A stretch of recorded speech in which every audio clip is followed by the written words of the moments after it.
Everyone, I'm Kyson, an iOS developer in Shanghai. I have been using Objective-C for many years, but now Swift is becoming more and more important, so I start to learn it, and I want to share my learning journey with everyone. If you want to contact with me, you can scan the QR code below. I will waiting for you at WeChat. In this course, we will talk about the Swift as a programming language without blending in iOS or macOS or backend development. We are going to talk about the Swift syntax, like variables, constant, structures, enums, classes, and everything. I will using assembly language to analyze the Swift syntax. I think this is the true meaning of the word dive in the title of our course. I have been using Objective-C since 2013, so I will compare Swift with Objective-C. I think this will help us understanding the Swift better. Let's talk about the environment of our course. Our course is based on Swift 5.10. Swift has been very stable since 5.0. So if you have a Swift with version higher than 5.0, it should be fine. My development tool is Xcode with a version of 15.4. If you want to upgrade, you can download at the link below. Here is the suggestions. Since I speak relatively slowly, so you can watch the video playback at 1.5 times or 2 times speed after class. The next suggestion is that we should be friendly in the comment section. We should be respect others, refrain from attacking with each other. Here is the outline of our course. I believe the part that everyone is most interested in should be the part of practice. But what I want to tell you is that this part will be integrated in other parts. For example, when I talk about basic syntax, I will use assembly language to analyze it. The course recommends that you have at least 6 months of iOS development experience and are familiar with the Objective-C. Our course features a gradual approach, making it suitable for students who have never used Swift, as well as those with fundamental knowledge of Swift. Introduction to Swift. Swift was released at WWDC in 2014. Here is its logo. At that time, if you typed Swift into Google, you would get results about this person titled Swift. But now, you can easily get content about Swift program language on Google. The creator of Swift is this person. You can tell he's so impressive by his hairstyle.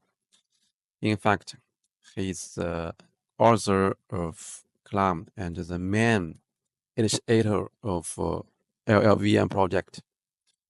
Although he is no longer working at Apple, this does not mean that Swift is no longer important, Apple will continue to maintain the project. Now, let's talk about the Swift version.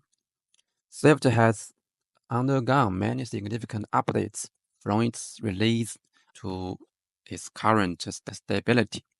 Now its ABI is stable, making a wise choice to learn Swift at this time. So what is an ABI? You've properly hold of an API, which refers to the interface between code and libraries. The ABI, on the other hand, refers to the interface between code and operating system. Involves aspects such as target file formats, data type sizes, layouts, alignments, function calling conventions, and so on. With the ABI become stable, the Swift will not undergo major changes, making this the best time to learn Swift. So how should we understand this? I will give you an example. You can think of it like this. Swift 1 and Swift 2 are not compatible, with many syntax differences. It means that code written in Swift 1 cannot run on Swift 2. This significantly increases development costs and wasting developers' time. Unfortunately, this incompatibility continues from Swift 2 to Swift 3 and even to Swift 4 until the Swift 5.0 finally becomes stable. Now, the latest version is Swift 5.10, and Swift is completely open source. Okay, this is the website of a Swift project on GitHub. Let's open it now. You see? Let's copy it, paste it into the web browser. Okay, you see, the most recent update was 2 days ago. So this means that the project maintains very well. Let's look at the program languages in this project. You see, nearly half of the code is written in C++. Okay, let's talk about the compilation process. This diagram looks complicated, but there is one key point you need to know. The compiler also has front end and back end. The front end is responsible for lexical analysis and syntax analysis. The back end is responsible for generating binary code for target platform. For example, the front end of C language is Clam and the back end of C is LLVM. The front end of Swift is swiftc and the back end is LLVM2. You can find the specific compilation process on this website. As we just mentioned, swiftc is the front end of the compiler. It's responsible for converting the Swift language into an intermediate language. The swiftc is located inside Xcode. Here is the location. Let's open the folder and take a look. Open.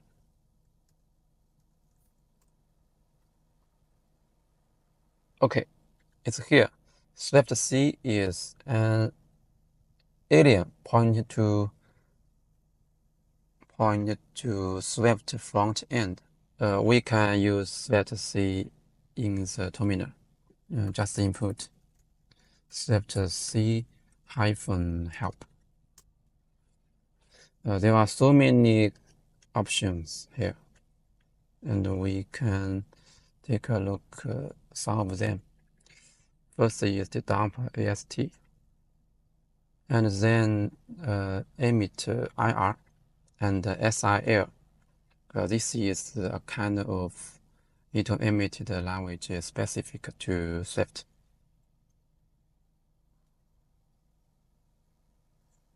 Okay, next I will show you swiftc commands.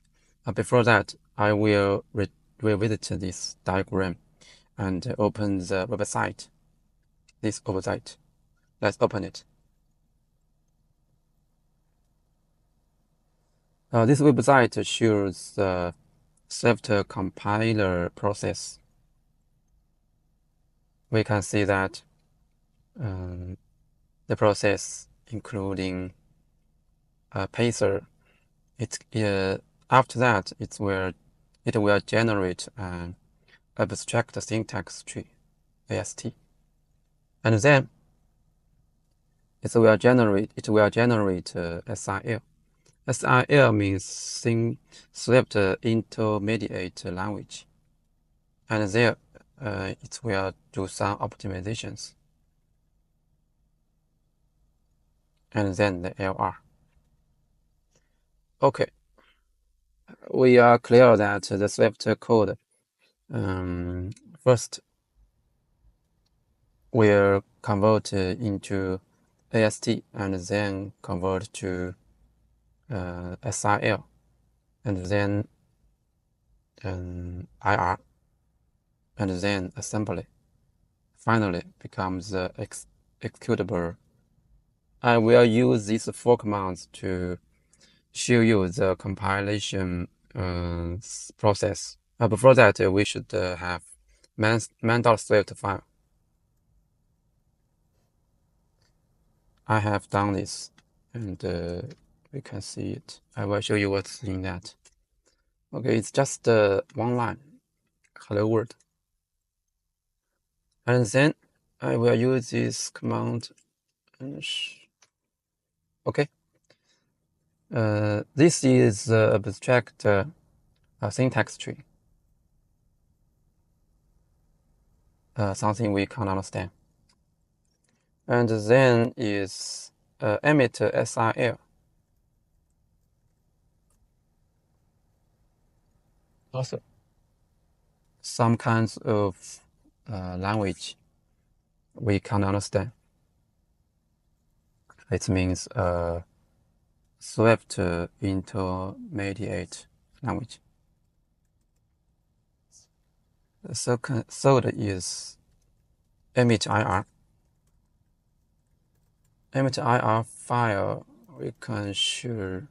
I will show you the file. Good. Last, I will show you this command. Emit assembly. Self-explanatory. It will generate assembly file. It's here. Use file ctman.s. Okay. This is the assembly language. Okay, that's all.